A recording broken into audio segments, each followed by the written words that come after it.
Asus का ये Chromebook perfect होने से रह गया। ये है Asus Chromebook CX 1400, पूरा नाम आपको यहाँ कहीं दिख जाएगा और कीमत है इसकी 28,000 रुपए। तो मैं ऐसा क्यों कह रहा हूँ कि ये परफेक्ट होने से रह गया, बताऊंगा आपको इस डिटेल रिव्यू में। लेकिन अगर आपने चैनल को सब्सक्राइब नहीं किया तो सब्सक्राइब कर लीजिए, बेल आइकन जरूर दबाइए। बात करते हैं सबसे पहले डिजाइन की। तो डिजाइन की बात करें तो सबसे पहली चीज जो मुझे इस लैपटॉप में थोड़ी सी वियर्ड लगी वो ये है कि ये लैपटॉप जो है सिंगल हैंडली से ओपन नहीं कर सकते हैं। थोड़ा बहुत जो है फ्लेक्स वगैरह आपको टॉप रेट पे दिख जाएगा। प्राइस पॉइंट की बात करें तो इतना बहुत फ्लेक्स जो है चलता है। अभी जो लैपटॉप है यहाँ पर जो कलर ये है ट्रांसपेरेंट सिल्वर, जो बैक में आपको पैनल मिलता है मिलिट्री ग्रेड प्लास्टिक का बना हुआ है, काफी अच्छी बिल्ड क्वालिटी है। 360 फ्लिप हो जाता है, मतलब कि जैसे फ्लिप कर देंगे। यहाँ पर आपको एक टच पैनल मिलता है और एक लैपटॉप के साथ साथ ये एक टैबलेट का भी काम कर पाता है, जिसकी यूटिलिटी के बारे में हम आगे चल के बात करेंगे। तो अगर डिजाइन और बिल्ड क्वालिटी की बात करें तो सिर्फ एक कंप्लेन है, वो है कि ओपन होने में थोड़ी सी दिक्कत देता है, बट बाकी चीजें यहाँ पर बिल्ड क्वालिटी और जो फिनिश है वो काफी अच्छा है। आगे चलकर बात करते हैं इसकी डिस्प्ले के बारे में। तो ये 14 इंच की एक ग्लॉस फिनिश में फुल HD डिस्प्ले मिलती है आपको और ये टच सपोर्ट के साथ आती है। अभी डिस्प्ले जो है 250 निट्स की पीक ब्राइटनेस के आसपास चली जाती है और इंडोर लाइटिंग में और थोड़ा बहुत अगर बाहर भी काम करते हैं वहां पर आपको ठीक ठाक यहाँ पर दिख जाएगा। मैं ब्राइटेस्ट तो नहीं बोलूंगा और ये नहीं बोलूंगा कि इस सेगमेंट की सबसे बेस्ट डिस्प्ले, बट आपका काम यहाँ पर हो सकता है। यहाँ पर आपके पास नाइट लाइट, यहाँ पर आपके पास डार्क मोड, इस तरह के फीचर्स भी अवेलेबल हैं। लेकिन जो चीज थोड़ी सी डिसअपॉइंट करती है वो है इसका स्पीकर सेटअप। यहाँ पर एक स्टीरियो सेटअप आपको मिलता है। लाउडनेस इन स्पीकर्स की वो बहुत ही ज्यादा कम लगी मुझे। आपको अगर कुछ कंटेंट देखना है इस पर तो आप डेडिकेटेड स्पीकर्स के साथ जो इसके साथ मिलते हैं उन पर एंजॉय नहीं कर पाएंगे। आपको अलग से आप तो हेडफोन्स लगाने पड़ेंगे या फिर कोई स्पीकर जो है ब्लूटूथ स्पीकर जो है वो पेयर करना पड़ेगा। अब बात करते हैं आगे चल के इसके टच पैड की। तो ये जो टच पैड है साइज में उतना बड़ा नहीं कहूंगा, छोटा ही टच पैड है, लेकिन यहाँ पर जो उसका रिस्पॉन्स है वो काफी अच्छा है, काफी स्मूथ काम करता है और काफी अच्छे से रिस्पॉन्स भी देता है। बट एक चीज जो मुझे थोड़ी सी वेट लगी, जब आप कुछ क्लिक नहीं कर रहे हैं बट आप हल्का सा प्रेस करते हैं तो आपको फील होता है कि कुछ जो है एक फ्री मूवमेंट है जो यहाँ पर नहीं होना चाहिए था। अब मुझे जो चीज अच्छी लगी वो है इसका कीबोर्ड। यहाँ पर आपको कोई डेडिकेटेड नम पैड नहीं मिलता है, लेकिन ये एक फुली लेआउट कीबोर्ड है। अब क्योंकि जो उसका पावर बटन है वो साइड में है तो ओवरऑल जो ऊपर की तरफ आपको कोई पावर बटन नहीं मिलता है, बट एक लॉक बटन मिलता है जिससे आप लॉक करेंगे तो आपका ये Chromebook जो है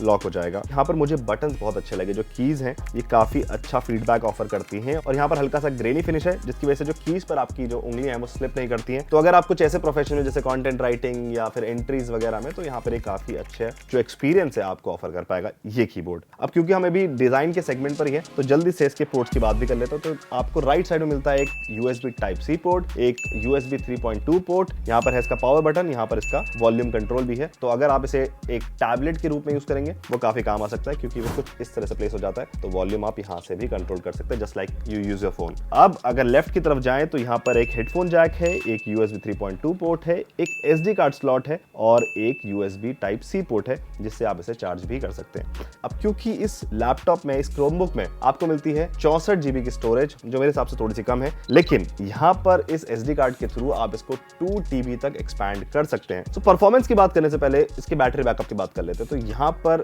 जो स्पेक्स है बैटरी के वो आपको यहाँ साइड में दिख जाएंगे। अगर बैकअप की बात करें तो इसमें जो चिपसेट है इंटेल Celeron, ये काफी अच्छी पावर एफिशिएंसी ऑफर करता है। मतलब ये परफॉर्मेंस ऑफर नहीं करेगा आपको, लेकिन बैटरी जो है वो लंबी चलती है और आराम से ये 6-7 घंटे का आपको जो है स्क्रीन ऑन टाइम या फिर बैकअप जो है ऑफर कर पाता है। तो बैटरी के मामले में आप निश्चिंत हो सकते हैं। अब बात करते हैं OS की। तो ये रन करता है Chromebook OS पर, ये Linux बेस्ड होता है और यहाँ पर ओवरऑल जो एक्सपीरियंस है बहुत ज्यादा सिमिलर है आपके स्मार्टफोन की तरह, स्पेशली एंड्रॉइड फोन्स।